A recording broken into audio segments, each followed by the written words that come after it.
L'horrible meurtre de Henry Callahan a choqué les habitants de Cedar Grove, un hameau endormi et attrayant. Un acte de passion et de trahison a perturbé ce qui semblait être une communauté de banlieue calme et soudée, révélant le côté obscur d'une vie apparemment parfaite. Août 2015. Les Callahan étaient au centre de tout ce chaos.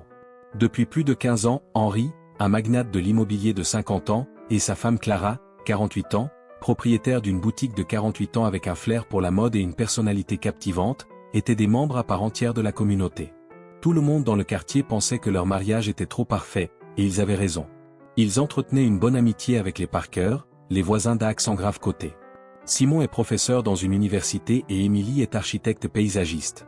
Avec leur fils Jerry, 21 ans, ils avaient récemment déménagé à Cedar Grove à la recherche d'une vie tranquille, loin de l'agitation de la ville. Ces voisins ne se doutaient pas que les choses allaient mal tourner dans leur vie. Pour le moins, telle est la situation. Leur vie était sur le point de s'effondrer d'une manière qui ébranlerait la nation et la communauté entière. Henry Callahan était dès le début un homme ambitieux. Né dans une famille de la classe moyenne de Détroit, il a utilisé une combinaison de charme et de détermination inébranlable pour gravir les échelons du marché immobilier avec seulement du courage et de l'intelligence. Il avait établi son empire immobilier au début de la quarantaine, son nom était synonyme de réussite et il était le genre d'homme que tout le monde aspirait à connaître. Clara, quant à elle, a grandi dans une famille aisée. Elle a grandi dans un cadre qui mettait l'accent sur la culture et le raffinement en tant que fille d'un auteur bien connu et d'un pianiste classique. Clara a choisi de remettre à plus tard son ambition de devenir commissaire d'exposition dans un musée. Elle avait étudié l'histoire de l'art à l'université parce que son petit ami voulait qu'il s'installe d'abord. Quoi qu'il en soit, il est passé chez une autre dame après l'avoir quittée. Elle était dévastée et n'avait aucune envie de poursuivre son rêve d'ouvrir un musée. Puis elle rencontre Henry, dont elle tombe immédiatement amoureuse et décide de se marier. C'est à ce moment-là que les choses se sont produites. Elle l'a accueilli après leur mariage pendant 2 ans. La famille était aux anges et Clara en était particulièrement ravie. Leur famille était l'incarnation du bonheur et Henry prenait plus de temps libre de son travail pour s'occuper d'elle.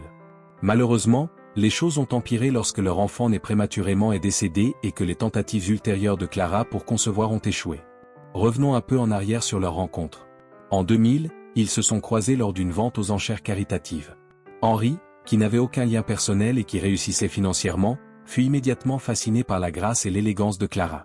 Après avoir traversé une relation difficile et un chagrin d'amour, Clara, une ancienne mannequin, a vu en Henry une opportunité de recommencer. Il lui a promis une sécurité financière ainsi qu'un soutien émotionnel. Leur cour ardente et rapide a abouti à un mariage somptueux. Organisé dans un manoir historique avec des rideaux de soie, des lustres scintillants et un jardin rempli de milliers de roses, la cérémonie était opulente. Henry semblait être un homme d'affaires prospère, tandis que Clara était vêtue d'une robe à la mode. Leur mariage fut heureux les premières années.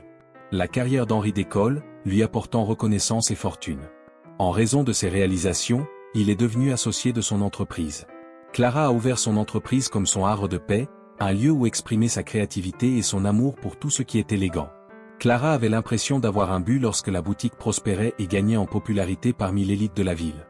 Leur vie idéale est devenue obsolète au fil des années. Le travail d'Henry exigeait plus de temps en raison de ses fréquents voyages d'affaires et de son travail de bureau tard le soir.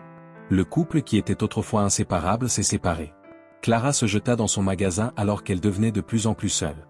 Elle a développé son entreprise, organisé des fêtes et essayé d'utiliser son emploi pour combler le vide. La mort de leur enfant a marqué un changement radical pour eux. C'était une blessure silencieuse que tous deux ressentaient profondément, mais qu'aucun d'eux ne mentionnait. Leur crèche vide leur rappelait continuellement leur perte. Le stress était accru du fait de ne plus pouvoir concevoir. Le vide a remplacé les visions décroissantes de Clara d'une famille. Elle a suivi seule des traitements de fertilité et a enduré en silence les conséquences psychologiques et physiques. Malgré son soutien, Henry a évité de parler du chagrin partagé et s'est plutôt plongé dans son travail.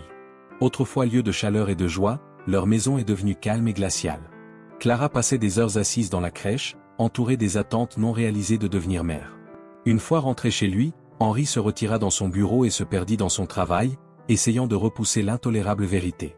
Leurs discussions deviennent acerbes et moins personnelles. Malheureusement, la boutique de Clara s'est transformée en un refuge loin de sa maison vide. Elle est restée pendant de longues périodes, trouvant temporairement du réconfort dans les efforts et les activités créatives. Néanmoins, chaque nuit, elle revenait dans un endroit qui semblait de plus en plus appartenir à un étranger. Ils pouvaient sentir le fossé qui les séparait, qu'aucun d'eux ne savait comment combler. Leurs vies sont devenues tendues en raison de leurs inquiétudes non dites et de leur angoisse partagée.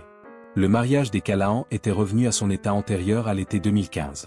Il restait le couple en or pour les étrangers. Henri était sur le point de conclure un accord énorme qui lui garantirait une place dans l'entreprise. La boutique de Clara était en plein essor et ses créations séduisaient les clients. Mais il n'était que colocataire quand il s'agissait de choses privées. Il ressemblait davantage à des étrangers. Il y avait peu de conversations, principalement sur les événements sociaux et le calendrier. Chaque contact rappelant leurs angoisses non dites et leurs attentes non satisfaites, la proximité physique était devenue rare. Il était plus simple pour Henri et Clara de conserver une apparence heureuse que de faire face au fossé qui s'était creusé entre eux. Ils ne savaient pas que cet équilibre délicat allait être bouleversé d'une manière qui aurait un impact non seulement sur leur vie, mais aussi sur la communauté de Cedar Grove dans son ensemble. Pour tenter de recommencer, la famille Parker avait emménagé début 2011 dans la maison voisine des Callahan. Simon, un célèbre professeur de littérature, avait accepté un emploi dans une institution locale, car il offrait un style de vie plus tranquille. De la capitale animée. En tant qu'architecte paysagiste prospère, Émilie avait accueilli ce changement comme une opportunité d'appliquer sa vision imaginative à de nouveaux projets. Jerry, leur étudiant qui étudie les sciences de l'environnement, travaillait sur un projet de conservation locale pendant ses vacances d'été à la maison.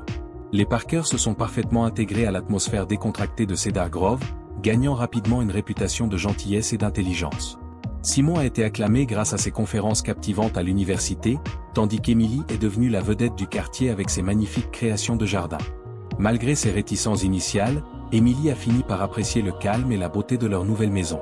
C'est lors d'une fête de quartier fin juin que Jerry Parker a développé une nouvelle perspective sur Clara Callahan.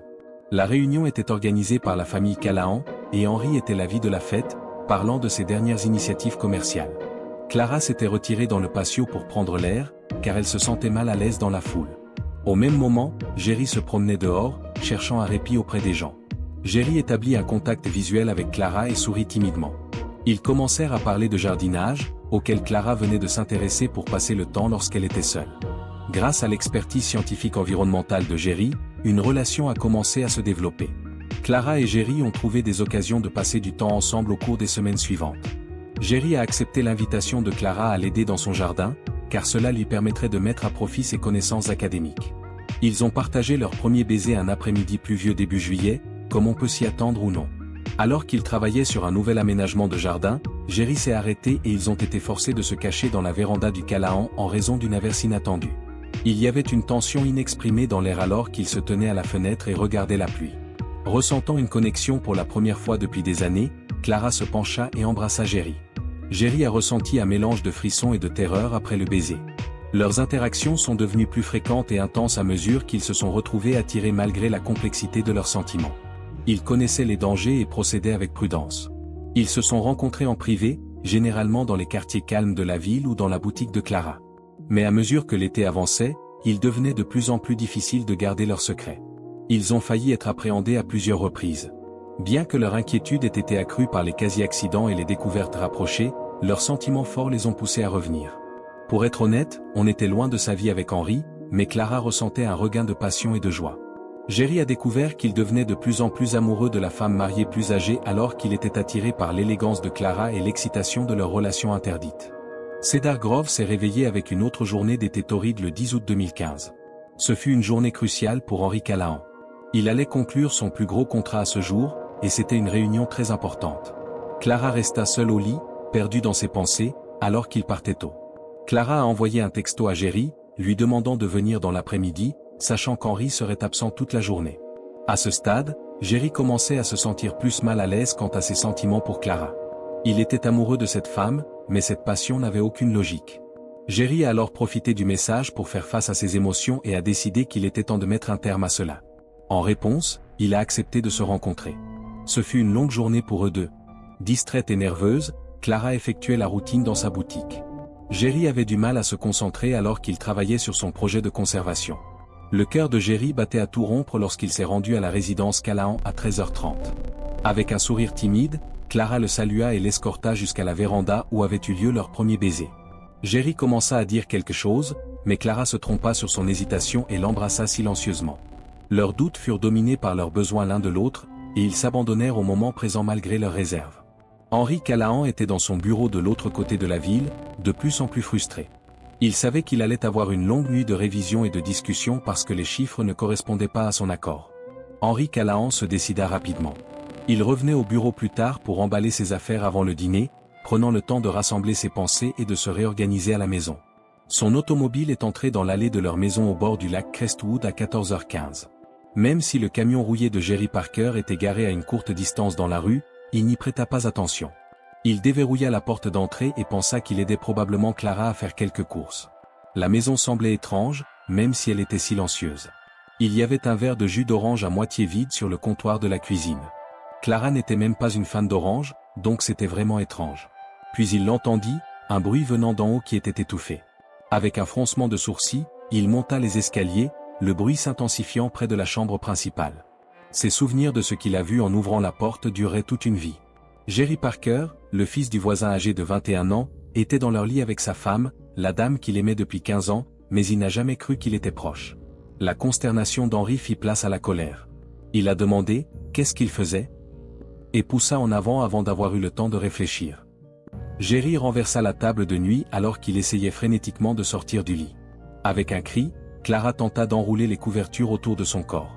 Henri se précipita en avant, poussé par sa rage, et attrapa Jerry par le col, le tirant du lit. Jerry halta et se débattit, suppliant Henri de lui donner une explication. Henri, cependant, était irrationnel et avait les poings levés.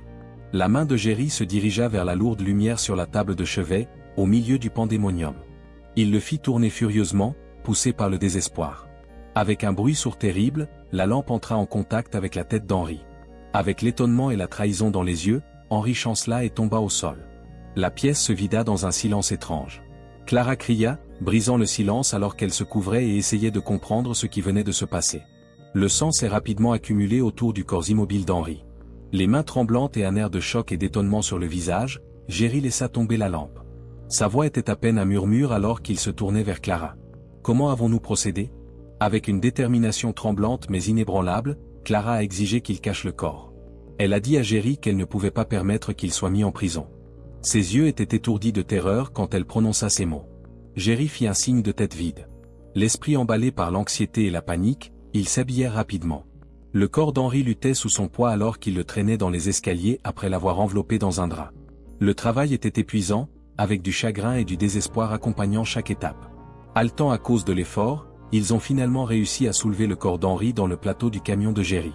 Pour donner l'impression qu'Henri était parti, Clara a emmené sa voiture dans un parking voisin et l'Y a garé. Après cela, elle est rentrée chez elle, où elle et Jerry ont commencé la tâche désagréable d'éclaircir le sang. L'odeur de l'eau de Javel mélangée à leur honte faisait que chaque coup de tissu ressemblait à une trahison. C'était comme une scène de meurtre dans la chambre principale, qui était autrefois un refuge. Clara et Jerry se sont évités pendant 2 jours à cause de la pression de leur secret. Les collègues d'Henri ont été informés par Clara, qui prenait les appels de son bureau, qu'il était en voyage d'affaires. Cependant, le bureau d'Henri a envoyé quelqu'un à la résidence pour voir comment il allait après avoir manqué une réunion cruciale. Debout à la porte, le scepticisme dans les yeux, le responsable des ressources humaines lui a demandé pourquoi elle n'avait pas signalé sa disparition. Le cœur battant, Clara tenta de garder son sang-froid, prétendant qu'elle croyait qu'il voyageait pour le travail. Elle a immédiatement pris la décision d'appeler la police afin de dissiper les soupçons. Le stress s'est accru lorsque la police est arrivée rapidement. Clara avait du mal à rester calme alors qu'ils commençaient leur enquête et leur interrogatoire. Jerry, quant à lui, était de retour à l'école, terrifié et accablé de remords. Il avait arrêté de parler à Clara et ils avaient décidé de se taire jusqu'à ce que les choses se calment. Laura Mitchell, une détective, s'est vue confier l'affaire. Détective expérimentée dotée d'une intuition aiguë, elle a tout de suite compris que quelque chose n'allait pas. Au début, elle a posé des questions standards, mais elle est rapidement devenue plus approfondie. L'anxiété de Clara était évidente et son récit était criblé de lacunes. Les yeux observateurs de Mitchell captèrent chaque frémissement de la voix de Clara et chaque divergence dans son histoire. L'affaire devenait de plus en plus compliquée et les soupçons s'étendaient plus loin à Cedar Grove. La détective Laura Mitchell a commencé à interroger Clara tout en surveillant de près chacune de ses actions. Quand Clara avait-elle vu son époux pour la dernière fois, demanda-t-elle? Pour tenter de paraître convaincante, Clara a déclaré qu'il était parti lundi matin pour un voyage d'affaires.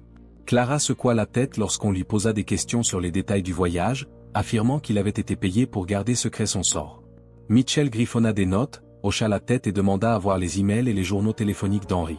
Se sentant coincée, Clara hocha la tête. L'enquête s'est intensifiée au cours des jours suivants. Selon l'équipe de Mitchell, rien dans la correspondance électronique et téléphonique d'Henri ne suggérait un déplacement professionnel.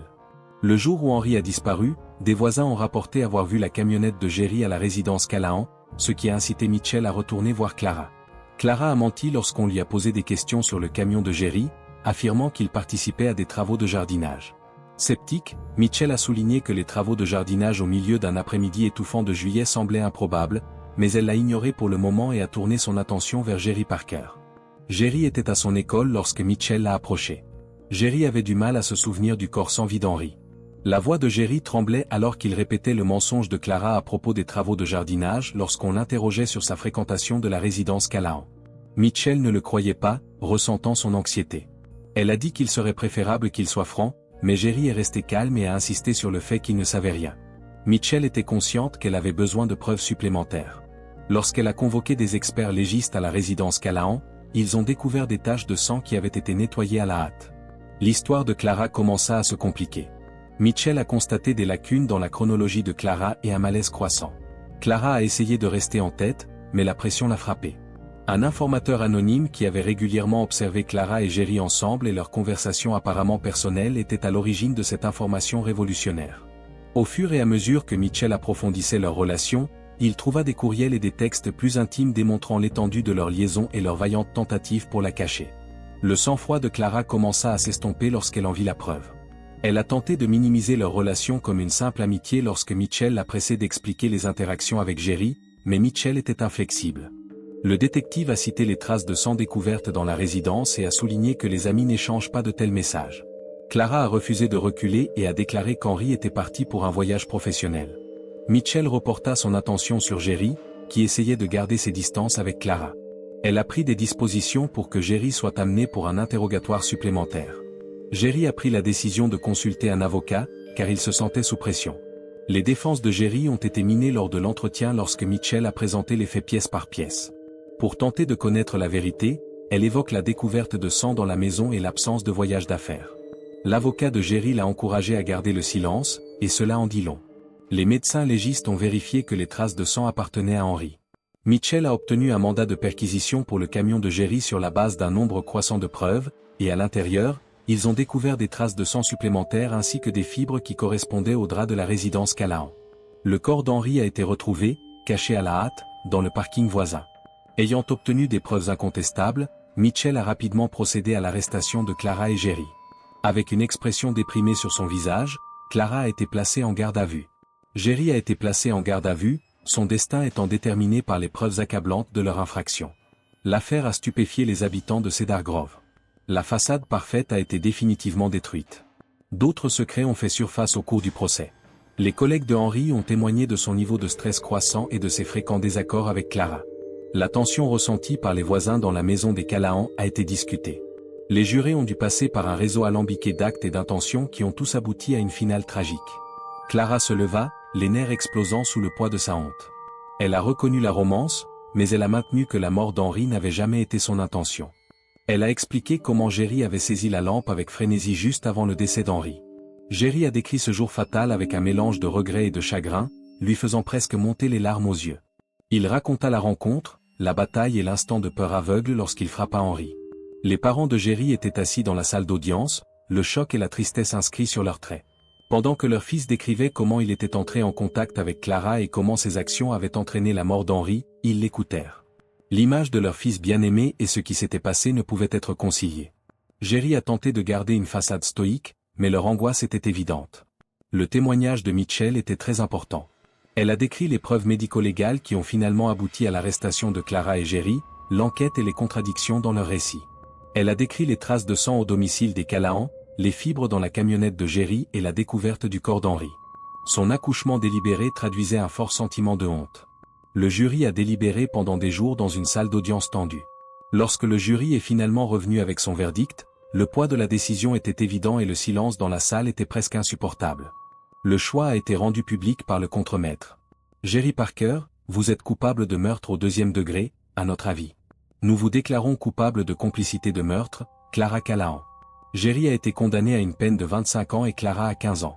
Les habitants de Cedar Grove ont dû ramasser les morceaux, leur vie étant irrévocablement modifiée par ce qui s'était passé. Hanté par l'affaire, le détective Mitchell ne pouvait s'empêcher de spéculer sur ce qui aurait pu se passer si d'autres décisions avaient été prises. Les vies des gens ordinaires, des Callahan et des Parker, s'étaient liées d'une manière que personne n'aurait pu prévoir. La tragédie qui s'est produite nous a rappelé à quel point la normalité peut parfois être fragile. Après le silence qui suivit, Cedar Grove eut du mal à retrouver son état de tranquillité. L'affaire Callahan a jeté une ombre longue, rappelant continuellement que même les villes les plus parfaites peuvent cacher de sinistres secrets. L'angoisse de la famille Parker a servi de monument aux effets profonds de cette malheureuse affaire, car ils sont devenus reclus après avoir appris les révélations et ont perdu leur fils dans le système de justice pénale. Le manoir Callahan, autrefois symbole d'harmonie et de prospérité, était déserté, rappel silencieux de la vie qui s'épanouissait autrefois entre ses murs. Merci d'avoir regardé, et si vous voulez voir beaucoup plus d'histoires incroyables, pensez à vous abonner à la chaîne.